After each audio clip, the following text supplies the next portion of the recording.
Berikutnya nih, aku mau masuk lebih spesifik lagi nih, khususnya di bidangnya Mas Alfa. Jadi saya juga punya data nih Mas Alfa.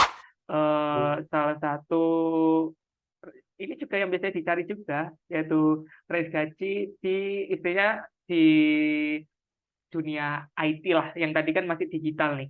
Ini langsung spesifik ke IT. Wah, ini ada banyak nih. Nggak mungkin saya sebutin satu-satu ya. Mungkin bisa teman-teman nanti baca, nanti saya akan share. Nah, ini nih. Ada seperti yang tadi ada junior software engineer. Kalau software engineer ini seperti front end dan back end ya Mas Alfa ya, kira-kira.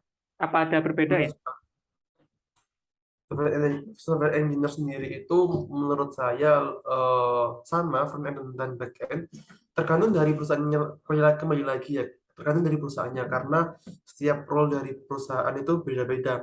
Misal ada perusahaan yang menempatkan software engineer itu eh, pada pendaftarannya itu cuma software engineer. Kemudian pada saat kita mendaftar, kita dibagi lagi menjadi software engineer dalam tanda strip itu back-end developer atau strip front-end developer. Ada juga yang software engineer itu di perusahaan lain itu dia mengartikan dia itu harus menjadi seorang full stack engineer atau di mana dia itu harus menguasai dari bidang back-end, front-end, server dan lain sebagainya. Seperti halnya juga ada yang menarik ini, UX research itu em, dia bekerjanya saat di suatu perusahaan jadi ceritanya itu UX research itu dia itu yang menjadi UX researcher dan juga UI designer itu tergantung lagi dari perusahaan yang mendefinisikan masing-masing role yang telah ada begitu Mas Faris. Oke, berarti kembali lagi ya, baik tadi seperti yang mungkin Mas Alfa dan yang kita semua udah pahami, bahwasanya kembali lagi nih ke role atau memang yang job yang memang udah ada di suatu perusahaan itu. Jadi bisa saja software engineer ini sama aja dengan seperti front end, back end, ataupun bisa saja diartikan dengan yang berbeda. Dan ya, untuk yang kita lihat nih, ada yang mungkin yang tadi belum ada itu ada mobile ya, wah mobile developer. Ini tentu saja dengan menggunakan bahasa yang berbeda ya Mas Alfa ya, dari full stack dan front end ini Betul ada sekali. mobile nih. Terus kita Mobile. lihat ada data scientist sekitar 8 juta, terus ada mobile developer 7,5. Dan ya Setengah. mungkin saya akan lebih membahas ke yang ini nih, quality assurance tester nih, yang sesuai role dari Mas Alfa nih, sekitar 6250 nih. Wah, mungkin bisa Waduh. dijelaskan Mas Alfa, ini quality assurance tester ini ngapain sih biasanya? Oke, kita mulai dulu dari tester ya. Tester sendiri itu dia itu adalah seorang yang mengeksekusi sebuah tes kepada kode atau fitur atau modul yang telah dibuat. Kita ini apa ruang lingkupnya seputar dengan aplikasinya ya. Soalnya kita berbicara tentang dunia IT atau digital industrial. Di sini seorang tester itu mengeksekusi atau menguji suatu perangkat lunak sehingga kita itu menemukan perangkat lunak yang lebih berkualitas, lebih bisa diterima oleh masyarakat umum, lebih bisa digunakan secara luas dan lancar oleh semua orang. Jadi tester ini tuh memastikan bahwasanya perangkat lunak telah berjalan dengan sesuai ketentuan yang telah didefinisikan sebelumnya. Kemudian QA sendiri, kita masuk ke QA. QA sendiri itu adalah quality assurance, di mana dia itu merupakan lingkup yang lebih besar dari suatu tester. Jadi, tester sendiri itu masuk dalam lingkup QA, di mana QA ini itu selain dia menguji atau mengeksekusi pengujian, dia juga membuat perancangan pengujian, mengeksekusi pengujian, dan kemudian juga melaporkan pengujian. Di lain itu, mereka juga dalam beberapa kasus melakukan pengujian perbaikan dan juga kayak misal quality assurance itu juga melakukan namanya eh, beberapa tes seperti user acceptance testing itu tes yang dilakukan di mana eh, tes yang dilakukan sebelum kita memberikan aplikasi kepada user yang akan membuat user ini tergantung sendiri ya, ada user dari perusahaan, user dari project manager kita sendiri atau yang lainnya. Kemudian juga ada regression testing itu kayak lebih luas cakupannya ketimbang tester. Jadi QA itu apa namanya dari awal hulu dari project manager kita menyampaikan apa namanya, mendefinisikan suatu ke apa mendefinisikan suatu requirement atau kebutuhan sampai dia eh, me- apa apa ya gitu ya namanya apa ya, melaunching ya apa, menjadikan suatu produk itu dapat diterima itu QA. Diterima. Jadi QA itu apa, jadi lebih panjang gitu timelinenya QA.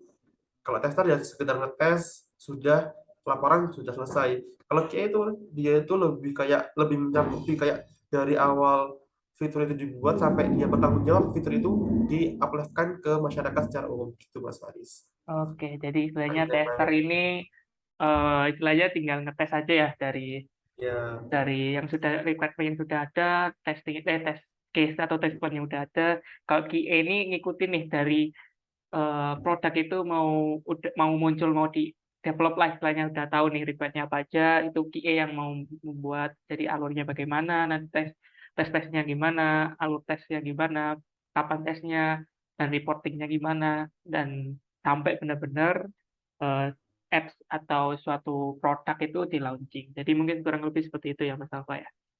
iya benar sekali Mas. Oke, jadi QA ini mungkin jadi salah satu bidang yang mungkin di anak IT ini khususnya, yang mungkin bisa jadi salah satu alternatif ya, selain developer yang mungkin banyak sekali anak-anak IT ini digambarkan sebagai developer lah yang jago ngoding gitu ya Mas Alfa ya. Dan sedangkan di QA sendiri Iya. ini, apakah perlu Mas Alfa untuk pinter ngoding atau untuk bisa ngoding, atau sekedar tahu aja, atau bahkan nggak tahu pun nggak apa-apa. Ini gimana tanggapannya Mas Alfa? Oke, ini kita bahas tentang QA ya. Kalau menurut saya QA itu minimal itu dia tuh harus bisa memahami tentang alur dari suatu sistem ya. Eh, Memahami coding nilai plus, tapi memahami logaritma atau flow dari suatu sistem itu sangat tajam sekali karena apa? Soalnya pada awal awal pembuatan suatu fitur dia akan mendefinisikan testing apa aja yang akan dilakukan saat fitur itu telah dibuild atau dikembangkan. Jadi perlu banget untuk paham coding saya enggak, tapi cuma buat memahami cara membuat sistem itu sangat perlu banget, karena kalau nggak gitu dia kan nggak bisa buat testing, nggak bisa buat test plan, nggak bisa execute test plan, nggak bisa execute test case, nggak bisa bikin report dan sebagainya. Jadi menurut saya nggak banget coding, tapi ya harus paham lah yang di coding itu apa gitu Mas Faris. Oke, oke. Jadi istilahnya nggak harus bisa ngoding, tapi setidaknya tahulah alur, istilahnya alur Yang di itunya ya, coding itu apa. alur logikanya ya. Iya. Karena kita kan sendiri ngetes nih gimana, misal kita mau mengklik sesuatu itu arahnya kemana, itu setidaknya kita tahu juga ya. Jadi buat teman-teman nggak usah takut nggak bisa ngoding, setidaknya kalian juga paham, itu bisa dipelajari menurut saya dengan cara ini ya, perlahan-lahan ya, perlahan-lahan mungkin Bulan. belajar belajar sambil jalan lah, langsung terjun ke project itu menurut menurut aku lebih lebih akan dapat lah value-nya nanti. Jadi buat Hmm. teman-teman, eh, mungkin ini bisa jadi salah satu bidang yang bisa akan diterjuni ya, atau dipelajari lebih lanjut. Dari Mas Alfa sendiri pun merekomendasikan ini menjadi salah satu yang bisa dipelajari juga ya, atau bisa salah satu yang selain developer lah istilahnya ya, biar anak IT itu tidak semuanya developer lah, ternyata ada bidang lain yang bisa Ya, jadi manfaatkan nih menggiurkan juga. dan menggiurkan juga Kita nih. Jadi mengiurkan. berapa tuh QA ya? QA mungkin sekitar 6,5 tuh satu Itu hari, Meteor. lumayan sekali nih. Oke, mungkin penutupan deh ini karena waktu kita yang terbatas. Mungkin dari Mas Alfa ada kata penutup apa nih buat teman-teman nih di era digital maupun di IT ataupun di bidang Mas Alfa sendiri. Oke, mungkin dari saya, sebenarnya saya juga masih belajar ya. Di sini juga masih belajar sama dengan teman-teman. Di sini juga saya masih magang. Menurut saya untuk pesan apa namanya untuk yang saya sampaikan, eh, manfaatin pelatihan atau apa namanya, manfaatin apa namanya ya, itu loh, manfaatin kesempatan, terus manfaatin apa namanya, yang telah di apa sebentar ya Allah. Pelatihan-pelatihan ataupun bootcamp ya, seperti Ya, kurs-kurs lah, kurs-kurs yang dibuka di betul. Dan pokoknya harus dimanfaatin apa aja yang kita ada, yang kita tahu harus dimanfaatin dengan maksimal ya, karena kita juga harus terus berkembang, terus belajar. Belajar itu nggak pernah selesai karena masih sangat luas gitu.